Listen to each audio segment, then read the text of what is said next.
Hello everyone, as always I hope you're doing incredibly well. So today had a day out with the family and we went to a car boot sale, and I don't necessarily need anything, but I picked a few things up. And for those who don't know what a car boot sale is, I don't know if they have them all over the world, but basically it's like a field in this case, or it could be a big car park, and people literally rock up with their cars or a van loaded up with stuff, set out with some tables or on the ground, and you just buy it. And it can be a really fun way because you never know what you're going to get. It's just like a massive jumble sale of all kinds of bits and pieces. So if you're looking for old woodworking tools, it can be a good place to find them. So I'll just go through some of the bits I found. So nice old cabinet screwdriver, really good condition. I haven't got one at home, which is why I wanted to go for this.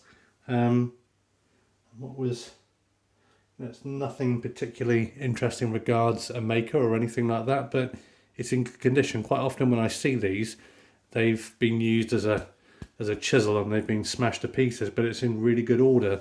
And what's great about these is you can really apply a lot of torque. So yeah, that was a really nice screwdriver, and £2. It's ridiculous.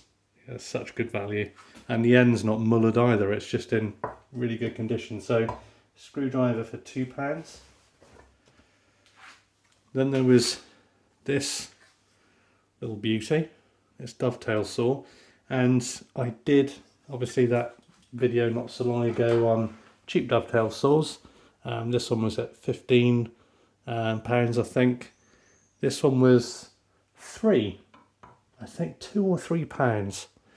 Now, what's really good about it is it's just the fit is absolutely incredible. Even if I don't do anything with this, just the object, I mean, it's like it's made for my hand. Every old saw is going to be a bit different, but it's literally, wow, that's nice. I've had the pleasure of handling some really nice saws, some from some modern makers, and none has felt as nice as this one does in my hand. And that's just luck. So that's £3. It's nice because it's got the person who would have owned and used it, stamped their name on it. It's got the maker's mark on it, which is J. Burford of Plymouth. So here in the southwest. The only thing that's not so good about it is, not sure whether you'll get it or not, is the teeth are in a really bad way and the handle's loose. But because it's such a nice little dovetail saw, I'm more than happy to spend the time to put that right.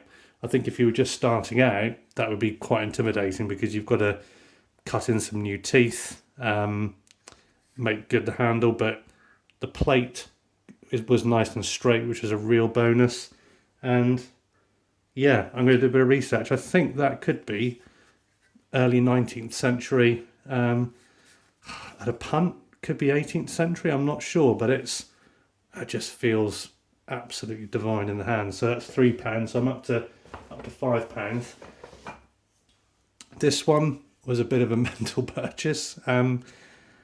I just couldn't turn away from this lovely old boxwood handle. And again, I'm always a sucker for when people have got their name stamped on stuff. It just gives a lovely bit of social history. Unfortunately, probably as the years have gone by, this has got a bit more abused. This has obviously been a lot more of a longer chisel, but I've got a chisel in my chest that I'll dig out and show you at some point. And that one I saved, and it was £1. That was one in my chest is 50p. I paid £1 for this one. The person tried to get me to buy the whole toolbox for £5, but this was the only thing that was of any value in it. But for £1, I know I can sharpen that up and it will work brilliantly, even if I choose not to repair the handle. It's, again, I love that as an object, and it's even with the split and damaged top, it's very, very tactile, and again, social history, and it's a quality tool, like that one. But that one is for £3. I'm delighted with that. Really, really good. Next one was a book, and these have become more popular. Again, I think I'm right in saying this. I'll check it out afterwards, and if I'm wrong, I will look into it. But it is a book by the guy known as Charles Hayward, who did a lot of publications to do with woodworking, and this is his Woodworker's Pocketbook. Now, I think I'm right in saying that I think Lost Art Press have republished this, but pretty cool. Just picked up an original, and I think as well that one was £2 or £3. Can't remember for sure, but again, good value, and yeah, it'd be nice to read through that. It's got, I haven't even really looked at it now. This is the first time I'm looking at it, but you know, joints and abrasive papers, oil stones, your tools. Hey, nice screwdriver. Where did I see one like that? Yeah, so that was pretty good. So got a nice little book. This one is, for me, an absolute steal. Really, really good chisel, this one. This is a Marples. It's a plastic handled one, but don't let that put you off. This is one of the very early ones they made with what they called their shatterproof handles. The deal with these ones, as I believe it, is that if you had one of these chisels and you were using it and the handle broke, Marples would just replace it for you free of charge. I think this, down this lower part here, this used to be more red, but that's kind of gone now. I think a lot of people nickname them rhubarb and custard after the sweets that have the same colouring. But this inch chisel is lovely. It needs a little bit of work because it's a little bit dubbed over, but it's lovely. It's got just enough of a land on the side. I mean, it's, people would turn their nose up at a plastic chisel, but plastic handled chisel, but that is, oh, lovely. And I think that one was £2. And again, although it doesn't seem it, for me this is a bit of social history. This is when you can still get chisels that look exactly like this. I think they're now owned by Irwin, who use the Marples name, and I think they're made overseas. But this is when they were made in Sheffield, which is pretty cool. What have we got in here next? Soon getting towards the end of things. And this one was a punt, and I opened it up. Make sure I open it up the right way. Yep, there we go. And I've got a really old sharpening stone, and individuals put a hinge here on the back. When you think about it, it's not necessarily such a bad thing, especially perhaps if you're working out and about, because it could be easy for that to just, you take off, you do a bit of sharpening, you're working on during the day, and if you're somewhere where it's busy, you could lose it. But because this has been so neglected, I was able to lift the stone out, and I am pretty confident, due to the, you can just see how much that stone's bellied with use, is that is a Charley Forest. You can see all the underside is completely riven out of the stones, and not dressed. It was only the top surface that was dressed, and they were quite often left quite irregular. I may not be right, it may not be a Charley, but I think it probably is. But that one will be a fun little project to clean up, make a little box for. And if you go into eBay and look at how much a Charley Forest is, stone, I picked up one really luckily a while ago for £1, and I sold it for about 30. But I might keep this one. It will need a bit of work to get it right, but again, I think that one was £2. Again, it looks grisly as hell, but again, it's a nice bit of social history with that one. This one, yeah, this one was amazing.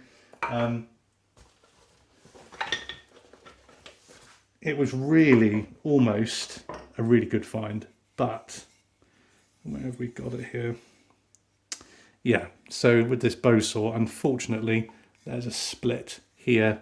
I might repair it, or I might just make a new one, new component there. It wouldn't be that difficult.